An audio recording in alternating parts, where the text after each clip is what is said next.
For more on the significance of all this, I spoke to Stephen Roach, senior lecturer at the Yale School of Business, and we started with what this all means for China. Well, I think it's a very important step for China. Not that it will have, immediate dramatic impacts on global capital flows and on world financial markets, but it's a solid victory for the reform group inside of China, who has been pushing hard for the past several years for further liberalization, an open capital account, a more flexible exchange rate. This is I think, a resounding vote of approval of those efforts by the broader international community that is not taken lightly at senior leadership circles inside of China. So it's positive. I think there'll be more to come in the years ahead.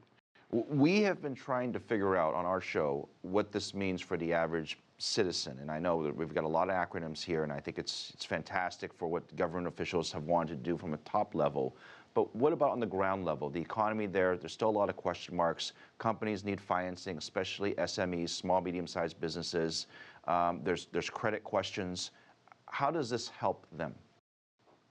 I think the immediate impact for the average citizen in China, if that's what you're asking, is de minimis, not anything of great significance in the months and even years ahead. But China, Philip, is in this for the long term, and financial reforms, deeper integration with the global economy is a central piece of the strategic overlay by which China is, addressing its sustainable development objectives. And this is an important part of that process in every sense of the word.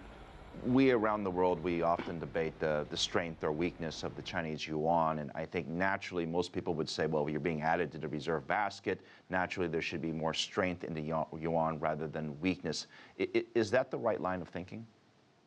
Well, I think, by, going from a 0 to a 10 or 11% weight in the SDRs, you will, have a small increase in the demand for the yuan or the renminbi, and to the extent that encourages other central banks around the world to begin increasing the renminbi as an official reserve currency that they hold in their own foreign exchange reserve management strategies, all that puts an upward bid on the renminbi.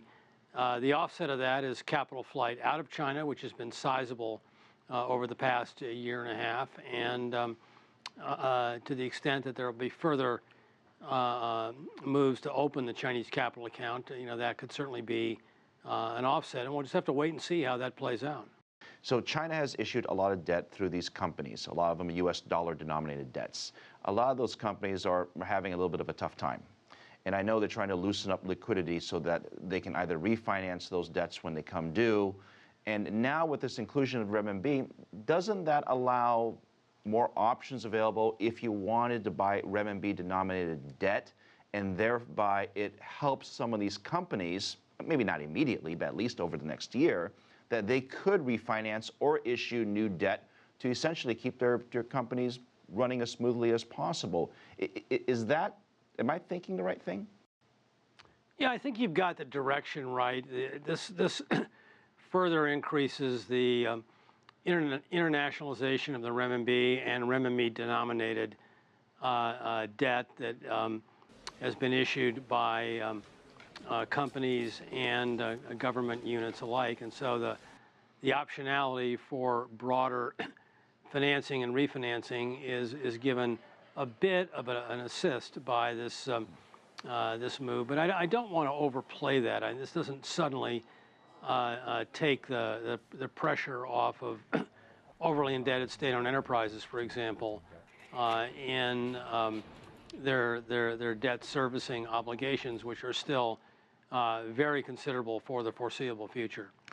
So last question on Chinese economy. We have been through this every single year. What's going to happen to growth? Is growth going to slow? What's going to happen to the excess capacity? The latest data shows that while manufacturing has slowed a bit, housing seems to have stabilized. What does 2016 look like to you?